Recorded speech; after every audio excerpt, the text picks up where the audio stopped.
जय हिंद दोस्तों। आपने भारतीय सेना की वीरता, साहस और बहादुरी की कई कहानियां सुनी होंगी, लेकिन आज मैं एक ऐसी अद्भुत शौर्य गाथा बताने वाला हूं जिसे पूरा भारत विजय दिवस के नाम से मनाता है।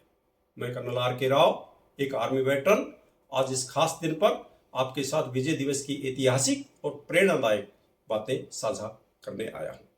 ये दिन हमें उन बहादुर सैनिकों को याद दिलाता है जिन्होंने अपने साहस और बलिदान से देश का सिर गर्व से ऊंचा किया है। तो चलिए इस विजय दिवस को मिलकर के यादगार बनाते हैं। आपको पता है विजय दिवस का महत्व क्या है? दोस्तों, क्या आप जानते हैं विजय दिवस क्यों मनाया जाता है? ये सिर्फ एक तारीख नहीं है, कि भारतीय सेना के अदम्य साहस, बलिदान और मानवता के प्रति अपने कर्तव्य का प्रतीक है। 1971 का यह युद्ध 3 दिसंबर की रात को शुरू हुआ, जब पाकिस्तान ने भारत के 11 एयरबेस पर हमला किया।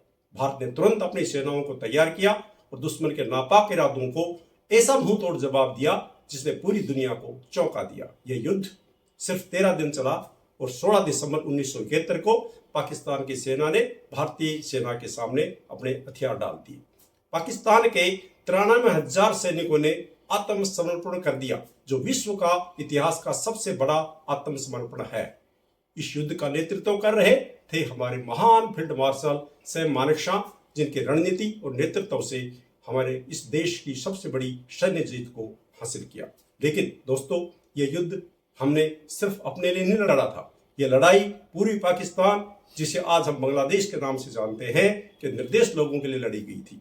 पाकिस्तान की सेना ने पूर्वी पाकिस्तान में जो जुल्म और अत्याचार किए, वे मानवता के खिलाफ थे। लाखों निर्देश लोगों की जान गई। वह दुनिया के इतिहास का एक काला अध्याय है। सोचिए, यह हमारे लिए सिर्फ एक युद्ध नहीं था, यह मानवता और न्याय के रक्षा करने का प्रतिबद्धता थी। इस युद्ध के नायकों में एक नाम हमेशा याद रखा जाएगा, सेकंड लेफ्टिनेंट अरुण खेत्रपाल। सिर्फ 21 साल की उम्र में उन्होंने दुश्मन के 10 टैंकों को नष्ट कर दिया और आखिरी सांस तक लड़ते रहे। उन्होंने देश के लिए अपना सर्वोच्च बलिदान दिया। उनकी वीरता के लिए उन्हें मरणोपरांत परमवीर चक्र से सम्मानित किया गया। उन्हें बसंतर की लड़ाई का योद्धा भी कहा जाता है।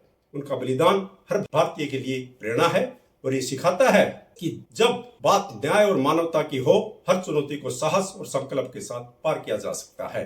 इस युद्ध ने दुनिया को यह दिखा दिया कि भारत शांति में विश्वास करता है, लेकिन अगर जरूरत पड़ी तो अपने सम्मान, अखंडता और मानवता की रक्षा के लिए कुछ भी कर सकता है। विजय दिवस हमें सिखाता है कि सही नेतृत्व, एकजुटता और साहस से हम हर मुश्किल को पार कर सकते हैं। तो आइए हम उन वीर सैनिकों के बलिदान को नमन करें, जिन्होंने अपने प्राणों की आहुति देकर न केवल हमारे देश का सम्मान बढ़ाया, बल्कि लाखों लोगों की जिंदगी को भी बचाया। दोस्तों, विजय दिवस न केवल हमारी सेनाओं की वीरता और बलिदान की याद दिलाता है, बल्कि यह हमें अपने कर्तव्यों और जिम्मेदारियों की भी याद दिलाता है। हमारे वीर सैनिकों ने अपने प्राणों की आहुति देकर हमें जो आज़ादी और सुरक्षा दी है, उसे हमें अपने कर्तव्यों से और मजबूत बनाना है। आज हम अपने आप से पूछेंगे, मैं अपने देश के लिए क्या कर सकता हूं? देश की सेवा सिर्फ सीमा पर ही नहीं होती है। एक ईमानदार नागरिक बनना, अपने काम मेहनत से करना और जरूरतमंदों की मदद करना भी देशभक्ति के छोटे छोटे रूप है। तो आइए इस विजय दिवस पर हम संकल्प लें कि हम देश की एकता, प्रगति के लिए अपना योगदान देंगे। उन शहीदों की कुर्बानी को कभी व्यर्थ नहीं जाने देंगे। अगर ये वीडियो आपको प्रेरणादायक लगा हो तो इसे लाइक करें, अपने दोस्तों के साथ साझा करें, और अगर आप ऐसे वीडियो देखना चाहते हैं तो मेरे चैनल को सब्सक्राइब करें और बेल आइकॉन दबाएं। आपके समर्थन से हमें और भी ज्यादा प्रेरणा मिलेगी। जय हिंद, जय भारत।